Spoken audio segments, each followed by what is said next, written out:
ప్రభువునందునకు అత్యంత ప్రియ దేవుని పిల్లలారా, దేవుడి యొక్క వాక్యము మన మధ్య మరొకసారి చదవబడి ఉన్నది. 149వ కీర్తన భాగము నుండి 9వ వచనాన్ని, విధింపబడిన తీర్పు వారి మీద నడుపుటకును వారి చేతులు రెండంచులు గల ఖడ్గమున్నది. ఆయన భక్తులందరికీ ఘనత ఇదే. యెహోవాను స్తుతించు. ప్రియమైన దేవుని బిడ్డలారా, విధింపబడిన తీర్పు వారికి అనుగ్రహింపబడి ఉన్నదట. తీర్పు చేసేవారు ఒకరు, ఆ తీర్పును అమలు చేసేవారు ఒకరున్నారట. ఇక్కడ లేఖన భాగ సత్యమును గ్రహించండి. తీర్పును ప్రకటించేవారు ఒకరు, ఆ తీర్పును అమలు చేసేవారు ఒకరున్నారు. ఆ తీర్పును అమలు చేసే వారి చేతిలో ఒక ఆయుధం ఉన్నది. ఆ ఆయుధం ఏమిటో తెలుసా? రెండంచులు గల ఖడ్గమట. తీర్పును అమలు చేయుచున్న బిడ్డల చేతిలో, భక్తుల చేతిలో ఒక ఆయుధం ఉన్నది. ఆ ఆయుధము రెండంచులు గల ఖడ్గము. ఆ ఆయుధం ఉండుట చేత వారు ఇహపరమందును కూడా ఘనులు అని చెప్పబడుతున్నది. లేఖన భాగం వారికి ఘనత వస్తున్నదట. ఎవరికి ఘనత వస్తున్నది? రెండంచులు గల ఖడ్గము చేతన ధరించుకున్న వ్యక్తులకి, అటువంటి భక్తులకట ఘనత వస్తున్నదట. అర్థమంది మాట. తీర్పు తీర్చేవారు ఒకరున్నారు. తీర్పు తీర్చేవారు ఎవరంటే ఆల్రెడీ మన అందరికీ అర్థమైపోతుంది. తీర్పు తీర్చేవారు ఎవరు? దేవుడు, యేసయ్య. తీర్పు తీర్చేవారు యేసు. తీర్పు విధింపబడి ఉన్నది. విధింపబడిన తీర్పు అన్నాడు అంటే ఆల్రెడీ యేసునాథుడు ఒక తీర్పు విధించాడు. అయితే దానిని అమలు చేసేవారు యేసునాథుడు కాదు, విధించేవాడు కాదు. ఎవరు తీర్పు అమలు చేస్తారు? ఎవరు అమలు చేస్తారు? రెండంచుల గల ఖడ్గము చేతిలో ఉన్నవారట ఆ తీర్పును అమలు చేస్తారట. రెండంచుల గల ఖడ్గము చేతన పట్టుకున్న భక్తులు ఆ తీర్పును అమలు చేస్తారో వారికి అదే ఘనతట. ఇహలోక జీవితంలో తప్పు చేసిన వారికి కోర్టు వారు, అనగా న్యాయాధిపతి, కోర్టు యొక్క జడ్జి గారు తీర్పు తీరుస్తారు. తీర్పు తీర్చి ఒక శిక్షను, వారికి క్రియను బట్టి వారికి ఒక శిక్షను విధిస్తాడు. ఆ తీర్పును అమలు చేసేవారు ఎవరు? ఎవరు? జడ్జి. అర్థమవుతున్న మాటలు. తీర్పును విధించేవారు ఎవరు? జడ్జి. అమలు చేసేవారు ఎవరు? రక్షక భటుడు. అదొక న్యాయ, అదొక శాఖ. పోలీస్ శాఖ వారు తీర్పును అమలు చేస్తారు. తీర్పు ప్రకటించేవారు ఎవరు? కోర్టు వారు. అంతే కదా? అంటే తీర్పు తీర్చేవారు అమలు చేయలే కదా, అంతే కదా? అసలు రాజ్య పరిపాలన విధానము దేవుడే ఈ లోక మనుషులకు అనుగ్రహించాడని లేఖనంలో 1వ సమూయేలు నుండి తీయక్కర్లేదు 10వ అధ్యాయం 25 ఉంటుంది. తీయక్కర్లేదు మీకు చెప్పాను. 1వ సమూయేలు 10వ అధ్యాయం 25 ఉంటుంది. రాజ్య పరిపాలన పద్ధతి సమూయేలు ద్వారా దేవుడు లోకానికి అనుగ్రహించాడు. రైట్. ఇప్పుడు తీర్పు తీర్చేవారు ఎవరో మనం చెప్పానే కదా. ఏం చెప్పాను? ఆ ఎవరు? యేసయ్య. అంతే కదా? ఎందుకు తీర్పు తీరుస్తాడు? ఎందుకు తీర్పు తీరుస్తాడు? సర్వశక్తిమంతుడైన యేసుని నమ్మని వారికి, అన్య జనాంగం వారికి అంటాడు. ఆ యొక్క 8 అంటాడు. ఎలాంటి వాడు చూసారా? అన్యజనులకును ప్రతిదండన చేయుటకును ప్రజలకును శిక్షించుటకును గొలుసులతో వారి రాజులను ఇనప సంఖ్యలతో వారి ఘనులను బంధించుటకును ఒక తీర్పు తీరుస్తాడు. ఆ తీర్పు అమలు చేసిన వారు దేవుని యొక్క సంఘం. రైట్. ఇప్పుడు యేసు అంటే చాలా మంది గిట్టదు. యేసు మాట, యేసు ఊసెత్తితే చాలు వారికి భయంకరమైన ఉద్రేకము, కోపావేశము, వ్యతిరేకత, ఈర్ష, ఏమండి అలాంటి దుర్మార్గతతో కూడిన ఆలోచన నింపబడిన వారి లోకంలో ఎంతో మంది ఉన్నారు. యేసు దేవుడు కాడని బహిరంగంగానే ప్రకటించి ఈ లోకపు ధర్మ ప్రబోధకులమని, ధర్మ ప్రవక్తలమని, ధర్మాన్ని వ్యాప్తి చేస్తున్న వారమని, ధర్మాన్ని సమర్చించుకున్న వారమని ఎంతో మంది ప్రగల్భాలు పలుకుతున్నారు. వారి బుర్రకాయలకు గుజ్జుంటే ఒక విషయాన్ని చెబుతున్నాను, ఆలోచించాలి. ఏంటో తెలుసా? ఆకాశమందలి సూర్యుని వలె దేవుడు ఒక్కడు. ఆకాశ మండలములో సూర్యుడు ప్రకాశిస్తున్నాడు. ఆ సూర్యుడు అన్ని దేశములకు కూడా సూర్యుడే వెలుగునిచ్చుటకు. అమెరికాకు ఒక సూర్యుడు, రష్యాకు ఒక సూర్యుడు, చైనాకు ఒక సూర్యుడు, భారతదేశంలో ఒక సూర్యుడు, ఇజ్రాయెల్ ఒక సూర్యుడు. ఏమండి ప్రపంచంలో ఈ దినం ఉంటున్న 200 దేశాలకు ఒక్కొక్క సూర్యుడు ఉండడే కదా. అమెరికాలో ప్రకాశిస్తున్న దేవుడే భారతదేశంలో కూడా ప్రకాశిస్తున్నాడు. అదే సూర్యుడు చైనాలో కూడా ప్రకాశిస్తున్నాడు, రష్యాలో కూడా జపాన్, జర్మనీ, కువైట్, రకరకాల దేశాల్లో కూడా ఆయన ప్రకాశిస్తున్నాడు. ఇప్పుడు మ్లేచ్ఛ దేశస్తులు, ఇతర దేశస్తులు సూర్యరశ్మి అనుభవిస్తున్న ఆ సూర్యుడు మన దేశంలో ఉదయించి ప్రకాశిస్తే, ఓ సూర్యుడా, నువ్వు ఇతర దేశాల్లో ఉదయించి ప్రకాశించి వచ్చావు, ఇది మారు మా దేశానికి వచ్చావు కాబట్టి నువ్వు మాకు సూర్యుడు కాదు అనుకొని భీష్మించుకొని ఏమంటే మూర్ఖముగా ప్రవర్తించేవారు ఎవరైనా బుద్ధిహీనులు ఉంటారా? ఉంటారు.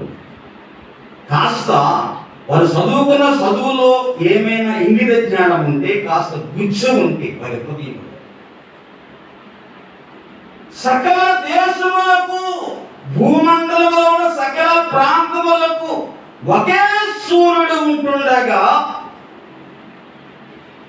నిత్య సూర్యుడు, నీతి సూర్యుడు, లోకరక్షకుడు ఒక్కడే ఎందుకు ఉండకూడదు అని ఆలోచించే ఆలోచన పరులకు ఈరోజు ఒక మాట. అంటే ఆలోచించే వారికి సకల భూమండలంలో సకల ప్రజలకు కూడా ఒకే సూర్యుడు అవసరము. ఎందుకంటే అన్ని దేశాల్లో ఒక్కొక్క దేశం ఒక్కొక్క సూర్యుడు కలిగి ఉంటే ఈ భూమండలము మాటి మసి బొగ్గైపోతుంది. సకల భూమండలానికి ఒకే సూర్యుడు కాంతి పడితే అప్పపోయండా అంటున్నాం, మాడిపోతున్నాము. కాస్త ఒకరోజు గట్టిగా ఒక 2 గంటలు సూర్యుడు తన యొక్క ఉగ్రరూపము దాల్చి ప్రసన్నమైన ఆ యొక్క సూర్య కిరణాలతో భూమి మీద పడితే గంట కాలము కూడా అబ్బబ్బా ఏంటి ఎండ అంటాం. ప్రపంచంలోని సకల దేశములు అనుభవిస్తున్న ఈ సూర్యుని యొక్క వేడిని మనము ఆపజాలలేకున్నాము, దాన్ని అనుభవించలేకపోతున్నాము. అయ్యో ఎంత అంటే ఏమిటో అంటున్నాము. మరి దేశానికి ఒక సూర్యుడు ఉంటే ఎలా భరించగలం మనము? దేశానికి ఒక సూర్యుడు ఉంటే ఒకవేళ ఆ దేశ ప్రజలు ఆ సూర్యుని వేడిలో ఏమైనా సుఖముగా జీవనయానము సాగించగలరా? సాగించలేరు. మరి ఆకాశమందలి సూర్యుడి వలె రక్షకుడు కూడా ఒకడై ఉండాలి, దేవుడు ఒకడై ఆలోచన పరులకు ఒక మాట అడుగుతున్నాము. రక్షకుడు ఒకడై ఉండాలి అన్న భావన ఎవరికైనా కలిగి ఉంటే ఆ రక్షకుడు ఎవరో ఏమండి గ్రహించాలి. మీరు కలిగి ఉన్న శాస్త్రాలు కానీ ధర్మ ప్రసార గ్రంథములు కానీ ఈ విషయం గ్రహించినంత వరకు, ఏ విషయం గ్రహించినంత వరకు సూర్యుడు ఒక్కడై ఉన్నాడు, ఆ సూర్యుని వలె నీతి సూర్యుడైన లోక రక్షకుడైన, లోక పాపం విమోచించగలిగిన, లోక మనుషుల యొక్క శాపములను తీసివేయగలిగిన సమర్థుడైన లోక రక్షకుడు ఒక్కడే ఉండాలి అన్న తలంపు కలిగిన వారికి అంటున్నాను.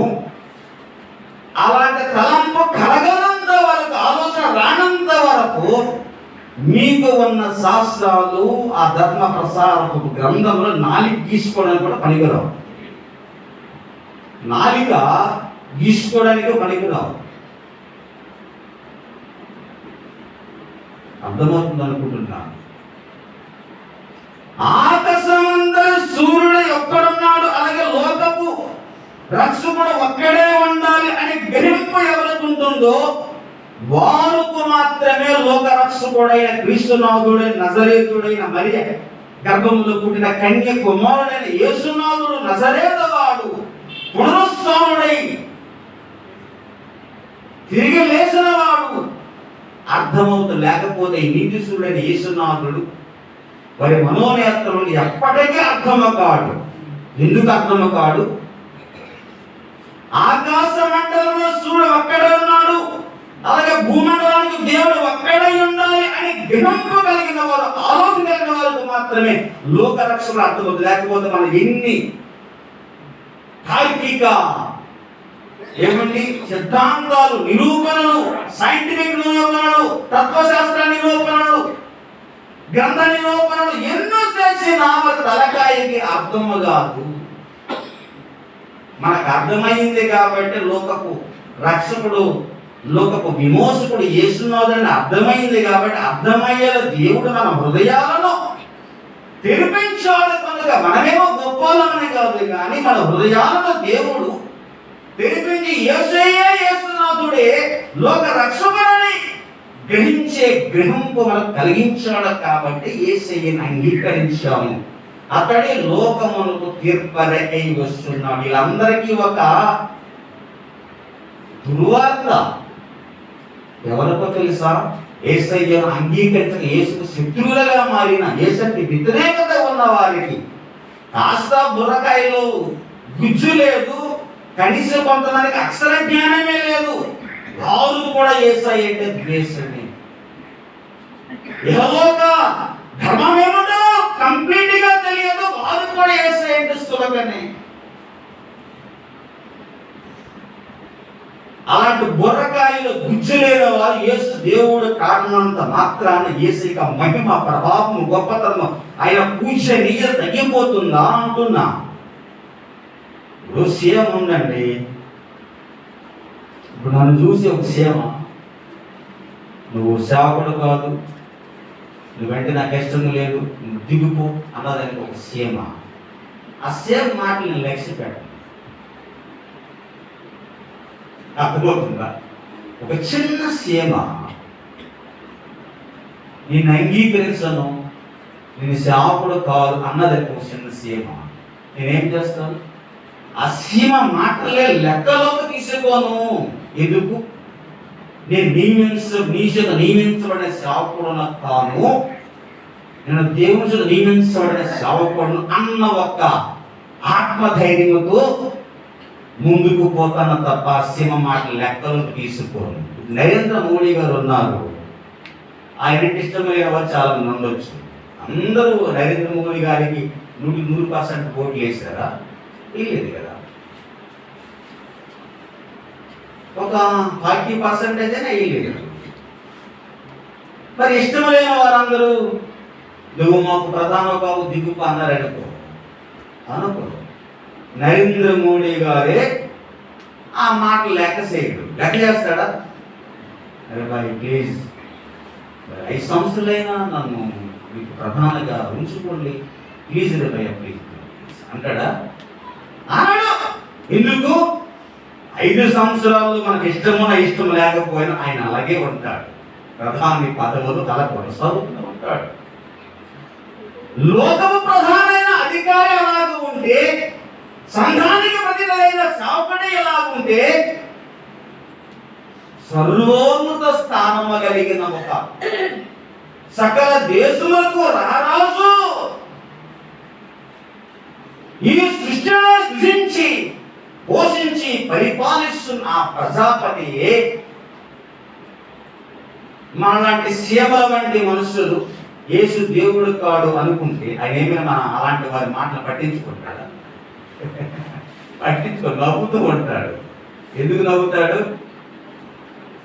ఓరి నా చేత పుట్టించబడిన ఓ సీమ లాంటి పురుగు లాంటి ఓ నరమానవుడా, నువ్వు కాదనకపోయినా అవునన్నా నేను సర్వలోక రక్షకుడను అని ఆయన ప్రకటించుకుంటాడు.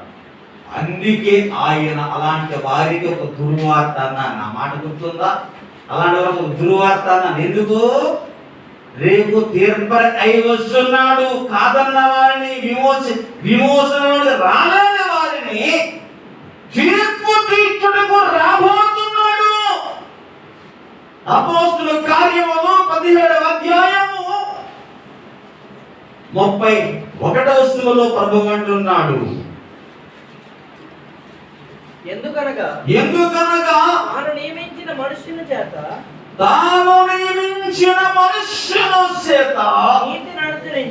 నీతిని అనుసరించి భూలోకమునకు తీర్పు తీర్చబోయేది ఒక దినము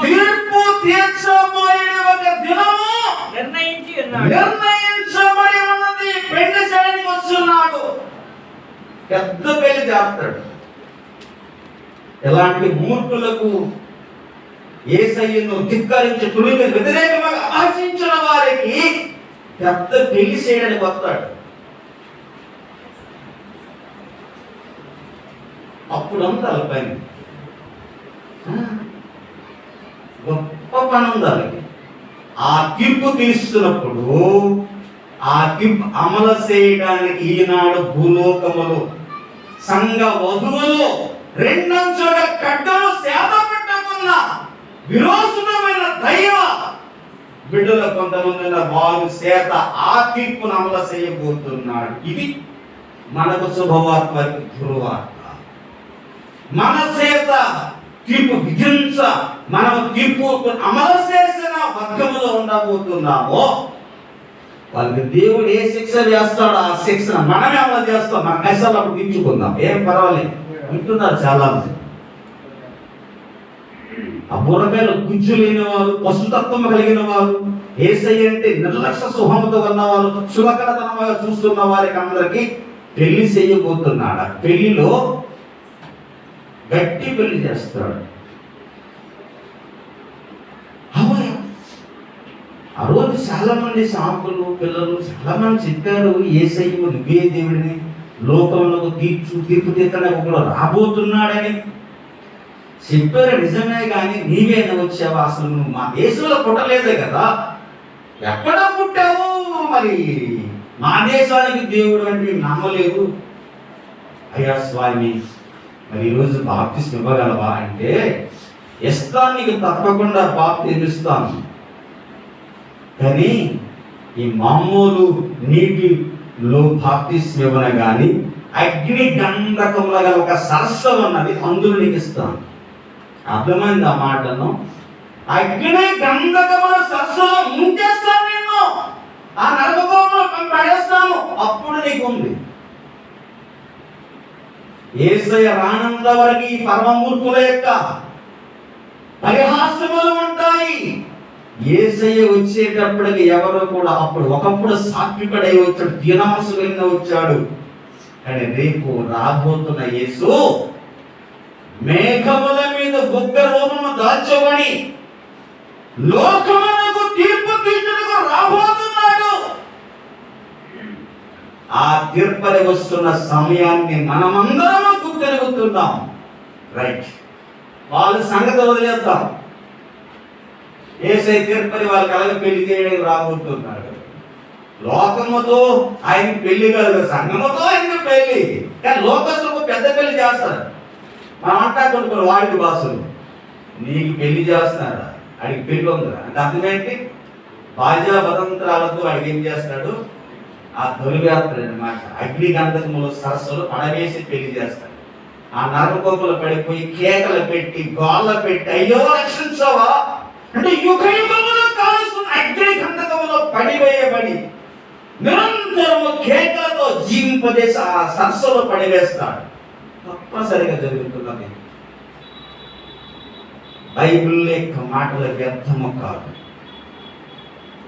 ఆకాశముల భూమి గతించిన కానీ నా నోట నుండి వచ్చే మాట ఇన్న గతింపదు గతింపదు గతింపదు అంటున్నాడు యేసు. రైట్, యేసు తీర్పని మనకు అర్థమయ్యింది. ఓకే, తీర్పు విధించబడిన వారు ఎవరు? మనం అన్నాము కదా. యేసు తీర్పరు అయితే ఆ తీర్పు అమలు చేసేవారు మనము. ఎంత భాగ్యం ఇచ్చాడండి! మూర్ఖపు సమాజంలో వారికి తీర్పు తెలిస్తే ఆ తీర్పు ఏ శిక్ష వేశాడో ఆ శిక్ష మనమే దగ్గరుండి అమలు చేస్తాం. మన కష్టాలు తీసుకుందాం. తప్పనిసరిగా నేను అప్పగించుకుంటాను. ఎందుకంటే నా యేసు మీద నాకు అంత ప్రేమ ఉంది. ఏమో ఎంత ప్రేమ తెలుసా? యేసయ్యను ద్వేషించే వారిని ద్వేషిస్తాం. 139 కీర్తన అంటున్నాడు. నడలేదు. యేసునే ద్వేషించే వారిని ద్వేషిస్తూ ఉన్నానంటాడు. 139వ కీర్తన భాగములో తీసారా? 21 యెహోవా నిన్ను ద్వేషించు వారిని నేను ద్వేషిస్తున్నాను కదా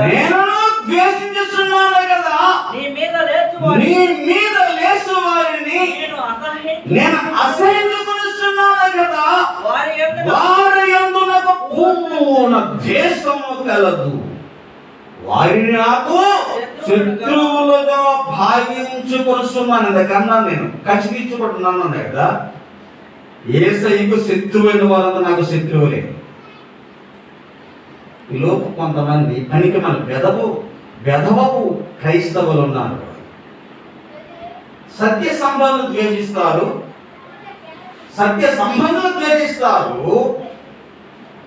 యేసయ్యను ద్వేషించే వారిని కాలి పట్టుకుంటారు, భుజాలు రాసుకొని పూసుకొని తిరుగుతుంటారు. వారికి ఏం తక్కువ భావం నాకు అర్థం కాదు. ఈ బైబిల్ తెలిస్తే కదా చెప్తా. 2 వాక్యం మన టైం వైపు చూడకండి. ఒక సబ్జెక్ట్ నేర్పించిన పరిశుద్ధాత్మ దేవుడు అనుకుంటున్నాడు. సమయం చూడకండి, నేర్చుకో. యేసయ్యను ద్వేషించే వారిని నేను పూర్ణ ద్వేషముతో ద్వేషిస్తూ ఉన్నాను అన్న భావన ఎవరికి ఉంటుందో, యేసు మీద లేసు వారిని యేసు శత్రువు అయిన వారిని నాకు శత్రువులైన భావిస్తాను. ఆ భావంతో నేను బ్రతుకుతున్నాను. అందరూ సమానం. ఈ బోడికి మీకు తెలుస్తుంది, ఈ వాక్యం తెలుస్తుంది. యేసయ్యకు శత్రువు అయిన వారందరూ నాకు శత్రువు. యేసుని ద్వేషించే వారందరూ నేను ద్వేషిస్తూ ఉంటాను. అది నా పాలసీ. అది ఒక క్రైస్తవ బిడ్డగా ఆ విధానం కలిగి ఉండాలి. ఇది దావీదుకు కీర్తిస్తరమైన కోరిక. అది పూర్ణమైన ప్రేమ కలిగిన వారి క్రైస్తవ నిజవిశ్వాసులిక సత్తా అదనమాట. ఒక్క మాట అంటే ఊరుకోలేను. యేసయ్యను కూర్చుని నా దగ్గర అక్కడ ఒక్క మాట అంటే నేను ఊరుకోలేని నా స్వభావం. ఒక పని కాలేదా మీరు అందరూ యేసు ప్రభువుని అనడానికి నేను ఒప్పుకోను. రోజుతో లేస్తాను, తిరగబడతాను. యేసు ప్రభు స్థానంలో మనం వెళ్ళలేము కదా. ఆయన ప్రభువు, మనము క్రైస్తవ విశ్వాసులు మాత్రమే. మీరందరూ యేసు ప్రభువులు అంటే పైన మాటలు అంతగా ఈజీ తీసుకోవాలి అనుకుంటున్నారా? నేను ఊరుకోలేదు. నాకు యేసు అంటే అంత నా ప్రాణం పోయినంత ప్రేమ యేసు నింపుకున్నాను కాబట్టి యేసు నన్ను సేవకుడిగా నియమించి ప్రతిష్ఠించి వాడుకోవడానికి సిద్ధపడ్డాడు. అలాంటి వారందరినీ దేవుడు తన సేవలో, తన పరిశుద్ధ స్వత సాధనలో వాడు అలాంటి రోషం కలిగిన వారు కావాలి. నటించే క్రైస్తవులు దేవునికి అవసరం లేదు. కుమారుగా యేసయ్య పింపురుగా వస్తున్న మనం శిక్ష తీస్తాం. రైట్, ఇప్పుడు ఆ శిక్షను అమలు చేయబోతున్న వారు ఎవరన్నాను? ఎవరు? ఏ భక్తులు? అందరు భక్తులే. ఏ భక్తులు? క్రైస్తవులు చేరుకున్నందరూ భక్తులే. క్రైస్తవులు భక్తులే. ఏముంది లేఖన భాగం అక్కడ? రెండంచుల గల ఖడ్గము చేతను పట్టుకున్న వారే అతి పనులు చేస్తారట. రెండంచుల గల ఖడ్గము చేత పట్టుకున్నవాడు. రెండంచుల గల ఖడ్గం అంటే ఏమిటో తెలుసా? మనకు అందరికీ తెలిసిపోతుంది. ఎందుకంటే ఎన్నో మాటలు మనం చదివి ఉన్నాం. హెబ్రీ పత్రిక 4 అంటాడు, జీవము గల దేవుని వాక్యం రెండంచుల గల ఖడ్గం. ఏమన్నాడు? చదవండి. ఈగలిన వారు 4:12 హెబ్రీ పత్రిక. ఎందుకనగా దేవుని వాక్యము సజీవమై బలముగలదై రెండంచులు గల ఎటువంటి ఖడ్గము కంటేనో వాడిగా ఉండి చాలు రెండంచులు గల ఖడ్గము.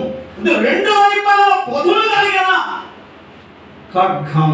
రెండు వైపుల పొదులు ఉందన్నమాట. మామూలు భక్తులకి ఒకవైపే దారి ఉంటుంది, కానీ ఖడ్గానికి ఎన్ని వైపులు ఉంది? రెండు వైపులా ఉన్నది.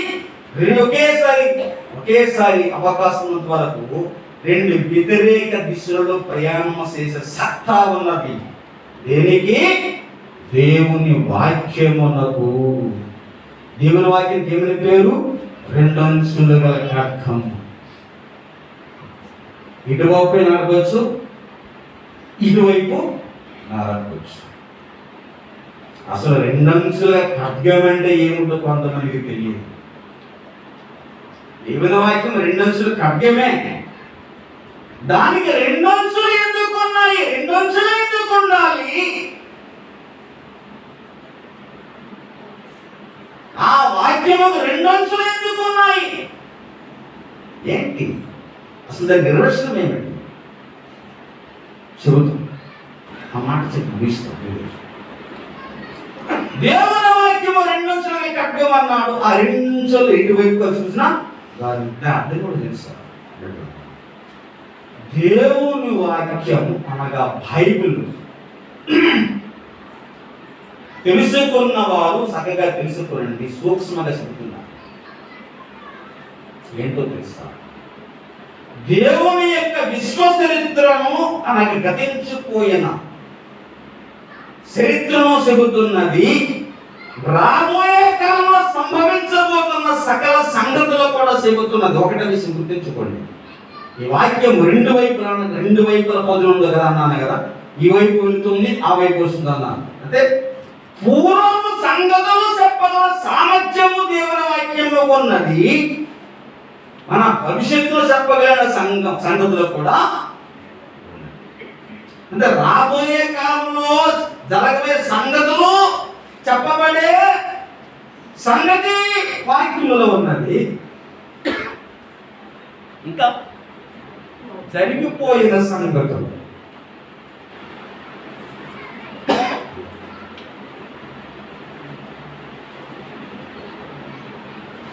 జరగబోయే సంగతులు,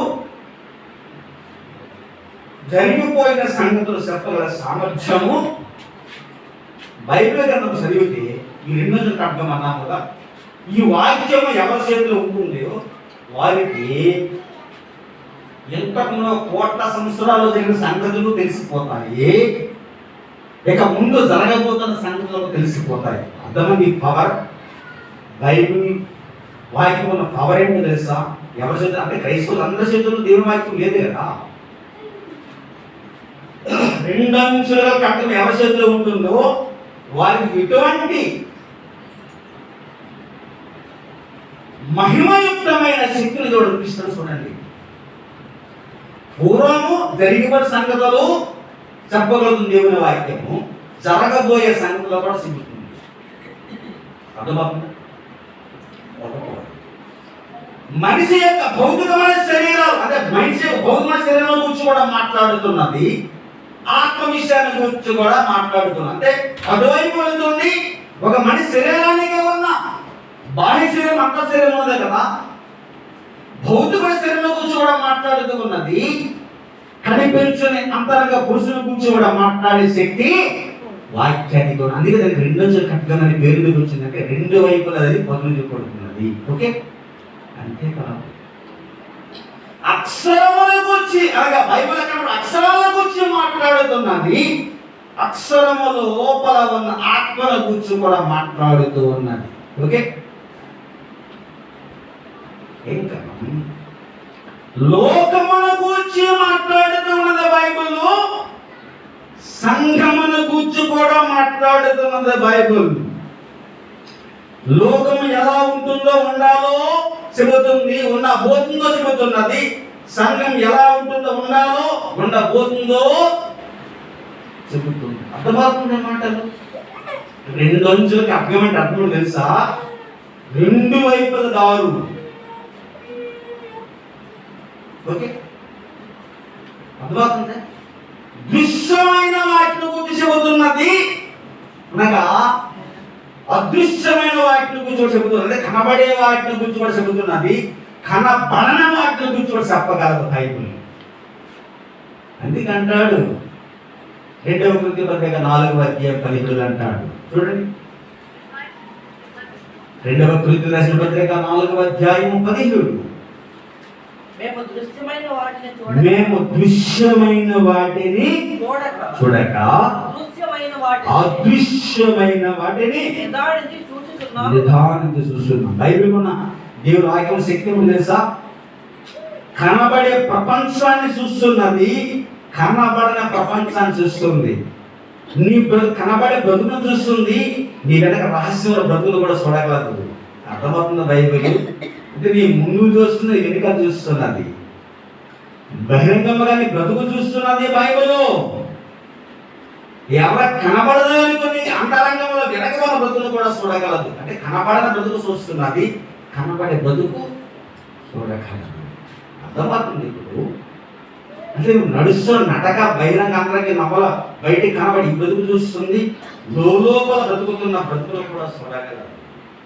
ఏంది దేవుని యొక్క అందుకే దానికి రెండంచెలుగా కట్టలేదు. ఎందుకు అన్నారు తెలుసా? రెండు వైపు దారంటే అర్థం తెలుసా? రెండు విధములాగా పనిచేస్తుంది. కనబడని వాటిని గురించి మాట్లాడుతున్నది, కనబడే వాటిని గురించి చెప్పగలదు. నీ రహస్య బ్రతుకేమిటో చెప్పగలదు. ఇప్పుడు బ్రతుకుతున్న కనబడే బ్రతుకుల గురించి కూడా చెప్పగలదు బైబిల్. నిదానం జ్ఞానం తెలుస్తుంది. బైబిల్ పరిపూర్ణముగా ధ్యానం చేయగలిగిన వారికి సంగతి అర్థమవుతాం. మరి ఇప్పుడు ఏమన్నాడు? యేసయ్య నమ్ముకున్న వారందరూ కూడా లోకమునకు దేవతలు తీర్పు తీర్చేస్తారా అంటున్నాను. చెప్పండి, ఇప్పుడు తీరుస్తారా? తీరుస్తారా? సంఘమంతా లోకానికి తీర్పు తీరుస్తుంది అంటున్నాను. తీర్చదు. ఎందుకు తీర్చదు? ఎవరు అమలు చేస్తామన్నారు? రెండంచులుగా ఖడ్గము ధరించు. అంటే దేవుని వాక్యమును, దేవుని వాక్య సారాంశమును మాస్టర్ చేసిన వారు. దేవుని వాక్యము, దేవుని వాక్య సారాంశం మాస్టర్ చేయగలిగిన వారు అధ్యయనం చేసి గ్రహించి అర్థం చేసుకొని జీవించుకొని ఆకలింపు చేసుకున్న వారికి మాత్రమే దేవుని ఖడ్గము ధరించగలరు. అప్పుడు వారు ఎవరి దేవుని గురించి అయినా మాట్లాడగలరు, ఎవరి గురించి అయినా తీర్పు చేయగలరు, తీర్పు విధించగలరు, అమలు చేయగలరు. విధించగలరు అన్నాను ఒక మాట. నేను తప్పిదము కాదు ఆ మాట అనలే. టైంలో అది ఎట్లాంటి అవుతుంది తప్పితో మాట్లాడాలి. తప్పు చూడండి, 6వ అధ్యాయం 1-3 చదవండి. మీలో ఒకరికి మరి ఒకరి మీద వ్యాజ్యం ఉన్నప్పుడు వాడు పరిశుద్ధుల ఎదుట కాక అవినీతిమంతుల ఎదుట వ్యాజ్యమాడుటకు తెగించుచున్నాడా? అవినీతిమంతుల ఎదుట వ్యాజ్యమాడుటకు తెగించుచున్నాడా? పరిశుద్ధులు లోకమునకు తీర్పు తీర్చుదురని మీరెరుగురా? మీ వలన మీ వలన లోకమునకు తీర్పు జరగవలసి ఉండదని మిక్కిలి అల్పమైన సంగతులను గూర్చి తీర్పు తీర్చుటకు మీకు యోగ్యత లేదా మనము దేవదూతలకు తీర్పు తీర్చుదుమని ఎరుగురా. చాలు. దేవదూతలకు సైతం తీర్పు తీర్చగల యోగ్యత ఎవరికి ఉంటుంది? రెండంచుల గల ఖడ్గము చేతుల్లో ఉన్నవారికి మాత్రమే ఉంటున్నది. డబ్బులున్నాయి, బైబిల్ కొనేసి సంపలు పెట్టుకున్నంత మాత్రాన రెండంచుల ఖడ్గం చేతిలో ఉన్నట్టు కాదు. బైబిల్ తలగడ పక్కన పెట్టుకుని పడుకున్నంత మాత్రాన రెండంచుల గల ఖడ్గం చేతిలో ఉన్నట్టుగా లెక్క కాదు. లెక్క కాదు. దేవుని వాక్యమును పరిపూర్ణముగా చదివి అర్థం చేసుకుని గ్రహించి జీర్ణం చేసుకోవాలి. అలాంటప్పుడే రెండంచుల గల ఖడ్గము ధరించగలిగిన వారమై దేవుడు విధించిన తీర్పును అమలు చేయటకు యోగ్యులుతాడు. అటువంటి వారిని దేవుడు తన సింహాసనం మీద కూర్చోబెట్టుకొని తన పక్కనే కూర్చొని పెట్టుకుని, నా కుమార్తె, నా కుమారుడా, నువ్వు భూలోకములో ఉన్నప్పుడు నేనిచ్చిన దైవ గ్రంథాన్ని పఠించి నేర్చుకొని, దైవ శాస్త్రాలు ఎన్నో గ్రంథాలు నేర్పించి రెండంచుల వాక్య కట్టని ధరింపజేసి, ఇదిగో నేను అవిధేయులకు వేస్తున్న శిక్షను అమలు చేయడానికి నేను సిద్ధంగా ఉండు, నా ప్రక్కనే ఉండు. ఏ వ్యక్తికి నేను శిక్ష వేస్తున్నానో ఆ వ్యక్తికి నువ్వు శిక్ష అమలు చేయడానికి రెడీగా ఉండు. అంత యోగ్యతలో నేను నిలబెట్టడానికి ప్రభు ఆశిస్తున్నాను. అంత భాగ్యకరమైన బోధలో అంటే పదవులు నిలబెట్టడానికి ఆశపడుతున్నాడు.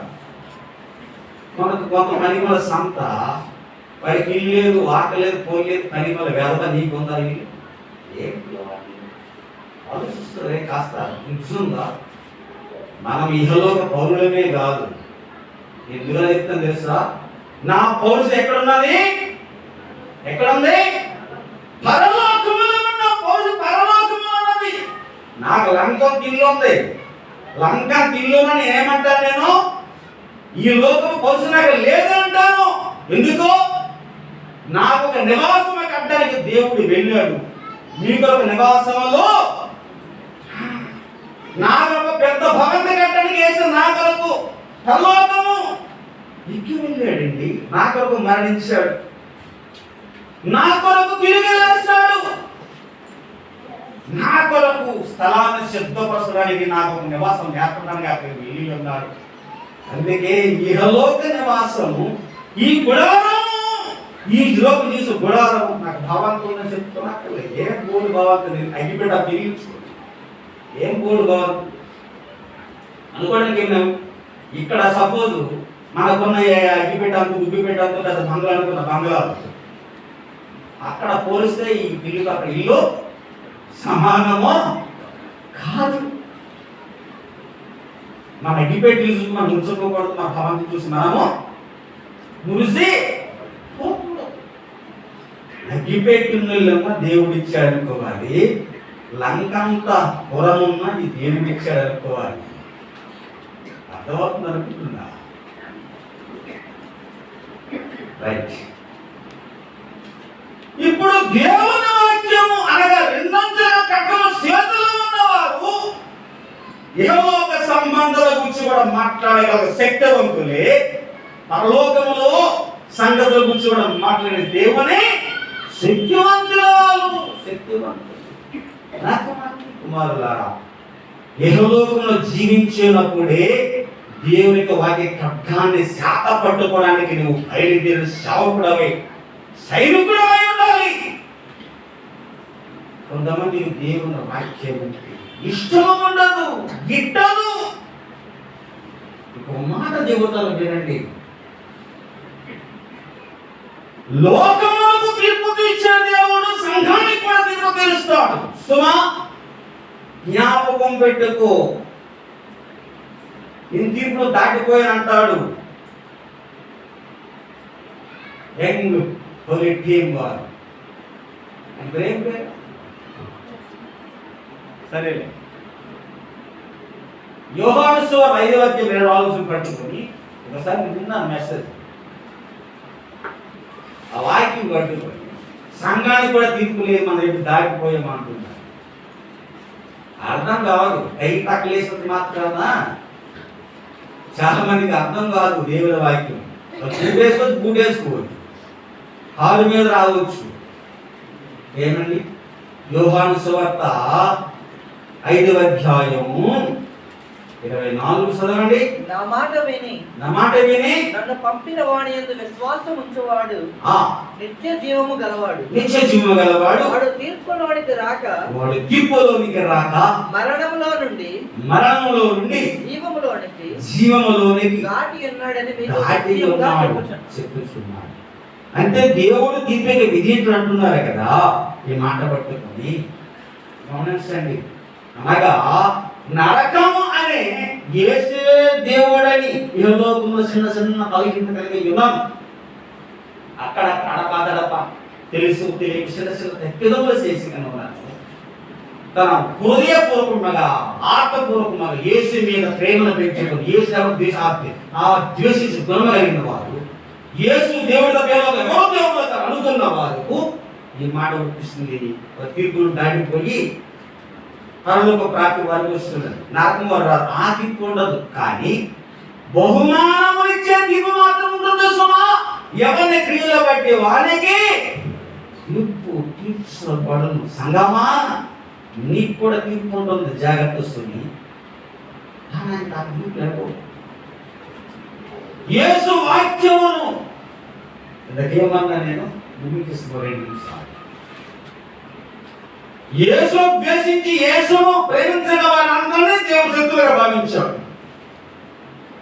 వాళ్ళందరూ దేవునికి విరోధులే, దేవునికి శత్రువులే, దేవునికి వ్యతిరేకులు ఉన్నారు. దేవునితోనే దేవుని వాక్యంతో పోరాడిన వారి సంఘాల్లో ఉన్నారు. దేవుని వాక్యంతో పోరాడే వారు కూడా సంఘాల్లో ఉన్నారు. చూడండి, 2వ తీమోతికి రాసిన పత్రిక ముగించేస్తా. 2వ తీమోతికి రాసిన పత్రిక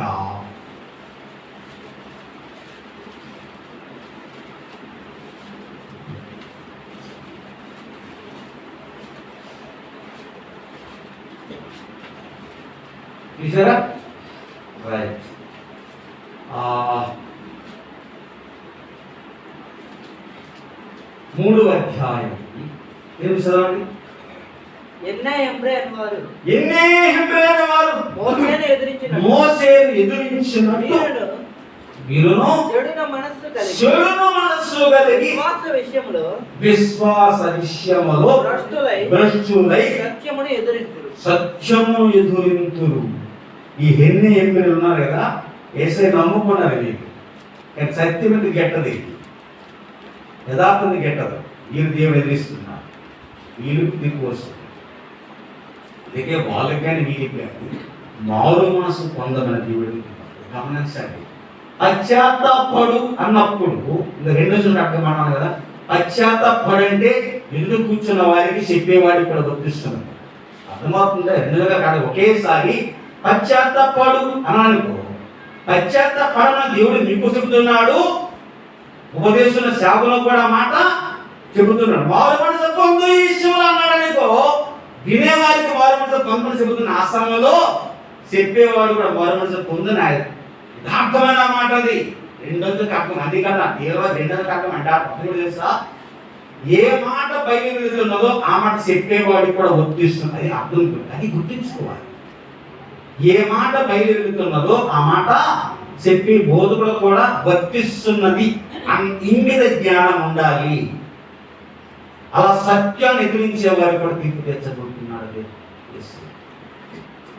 అలాంటి వారి తీర్పు తీర్చేటప్పుడు కూడా అమలు చేసే వారికి మనలాంటి వాక్య ఖడ్గము చేతిలో ఉన్న వారు అప్పుడు కలిసి తీర్చు. నాకైతే అలా దేవుడు నాకు అలా అవకాశం కలిసి తప్పక తీర్చుకుంటాడు. లేదు, ఎందుకంటే సత్యాన్ని ఎదిరించేవారంటే నాకు చాలా చిరాకు. ఎందుకు? యేసయ్య సత్యమందు వారిని ప్రత్యక్ష చేయమని తెలిపితే, నువ్వు సత్యాన్ని తెలిస్తే నీ మీద నాకు జాలి ఉండాలా? ఎవరు చెప్పారు? నీ మీద ప్రేమ ఉండాలా? తెలిసి నువ్వు సత్యాన్ని తెలిస్తే నువ్వు ఏం చేసుకోవాలి? ఇప్పుడు నేను ఎలా చూడాలి? దేవుడు సత్యాన్ని తెలిసిన వారిని కూడా ఎలా చూస్తున్నాడు? శత్రువులుగా చూస్తున్నాడు, ద్వేషిస్తున్నాడు. దేవుడు ఎలా చేస్తున్నాడు అలాగే మనం చేయాలి. దేవుడి కంటే గొప్పగా అనిపించుకోవడానికి మనం సిద్ధము కాలేమో. దేవుడే అలా చేస్తే మనం ఇప్పుడు దేవుడి కంటే గొప్పమైనటువంటి భావన మనకు ఉండాలా? ఉండదు. ఉన్నట్లుగా మాట ఉండదు, ఉన్నట్లుగా చెప్పాలి, ఉండదు ఉన్నట్లుగానే బోధించాలి. ఇది దేవుని యొక్క సిద్ధాంతం. నా ప్రియ కుమార్తె కుమారులారా, మనమందరం భవిష్యత్తులో ఒక ఘనుడమై ఘనత కలిగిన సంఘంలో ఉండాలంటే రెండంచులుగా వాక్య ఖడ్గం ఎవరి చేతుల్లో ఉంటుందో వారి గొప్ప ఘనత. ధనం ఉన్నదని, డబ్బు ఉందని, ఒకరు వైఢూర్యంలో ఉన్నవని, భూములు ఉన్నాయని, ఐశ్వర్యం ఉన్నదని, ఇంట్లో ఉన్నది, మేళం ఉన్నది, విద్యలో ఉన్నాయని, తరగలేని బ్యాంక్ బ్యాలెన్స్ ఉన్నాయని, తరగలేని తాతలు సంక్రమణ ఆస్తుపోతున్నాయని, దాన్ని బట్టి మనకు ఘనత రాదు. దేన్ని బట్టి మనకు ఘనత అన్నాడు? జీవము కలిగిన దేవుని వాక్యం అనే రెండంచుల ఖడ్గం ఎవరి చేతుల్లో ఉంటుందో వారు ఘనత వహిస్తారు. రేపటి కాలం ముందు, భవిష్యత్ కాలం ముందు దేవుడు ఎవరికి తీర్పు తెచ్చాడో ఆ తీర్పును అమలు చేసే యోగ్యత ఆ రెండంచుల ఖడ్గం చేతిలో ఉన్నవారికి దేవుడు అనుగ్రహించుగాక. అలాంటి గుంపులో ఉన్నవారు దేవుడి విశ్వాసం ముందు కూర్చోబడి దేవుడితో కలిసి భోజనం చేయబడి లోకములో దేవుడు ఈ 1000 ఏళ్ల పరిపాలన వారే పరిపాలకులుగా మారబోతున్నారు. కాబట్టి నా ప్రియబిడ్డలారా, ఇలాంటి గొప్ప భాగ్యం అనుగ్రహించిన నీకు నాకు దేవుడు మరొకసారి తన ప్రేమ ప్రకటిస్తూ లోకములకు విధించబోయే తీర్పులో నీవు అమలు చేసే బిడ్డగా ఉండాలంటే ఈనాటి సత్యముకు లోబడు, సత్యాన్ని ప్రేమించు, సత్యము నడు, సత్యాన్ని ధనపడి ఎత్తుకొని దేవుని వాక్యం 2 ఖడ్గములు చేతున పట్టుకొని నీవు ఉండడానికి ఇష్టపడిన దాని వైపు ప్రార్థన చేస్తుంది.